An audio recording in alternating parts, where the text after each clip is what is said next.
हिते मां ॿी अहम ख़बर शेयर करे रहिया आहियूं। खानपुर भरिसां जतोई बिरादरी जी ॿिनि धुरियुनि में झेड़ो थियो आहे। औरत समेत 4 ॼणा ज़ख़्मी थी पिया।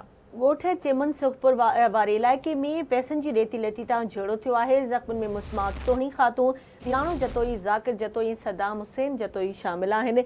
ज़ख़्मियुनि खे खानपुर अस्पताल मुंतक़िल कयो वियो आहे। अहम ख़बर अवां सां शेयर कयूं पिया। खानपुर भरिसां जतोई बिरादरी जी ॿिनि धुरियुनि में झेड़ो थियो आहे। औरत समेत 4 ॼणा ज़ख़्मी थी पिया। ॻोठ चिमन सुखपुर वारे इलाइक़े में पैसनि जी ॾेती लेती तां झेड़ो थियो आहे। ज़ख़्मियुनि में मुस्मात सोनी ख़ातून, पीराणो जतोई, ज़ाकिर जतोई ऐं सदाम हुसैन जतोई शामिल आहिनि। ज़ख़्मियुनि खे खानपुर अस्पताल मुंतक़िल कयो वियो आहे।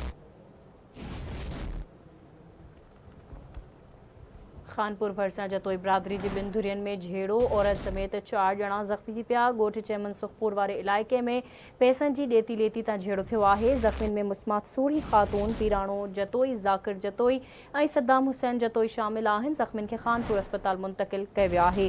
तफ़सील मालूम कंदासीं। असां लाइन ते मौजूदु आहे आवाज़ न्यूज़ रिपोर्टर अब्दुल मालिक महर। जी अब्दुल मालिक, छा तफ़सील आहिनि, आगाह कजो।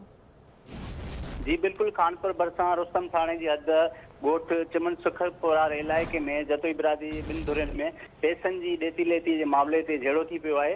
झेड़े जे नतीजे में जेको आहे 4 ॼणा ज़ख़्मी, हिकु औरत समेत 4 ॼणा ज़ख़्मी थी पिया आहिनि, जंहिंमें ज़ाकिर हुसैन जतोई, सदाम हुसैन जतोई, पीराणो जतोई ऐं मिसमात सोणी जेको आहे जतोई ज़ख़्मी थी पिया आहिनि, जिन खे जेको आहे रुस्तम पुलिस खानपुर अस्पताल मुंतक़िल कयो आहे, जिते ज़ख़्मियुनि खे फौरी तौर ते इमदाद ॾेई करे घर रवानो कयो वियो आहे। जी ठीकु आहे, मुंहिंजी महिरबानी अब्दुल मालिक अपडेट करण लाइ।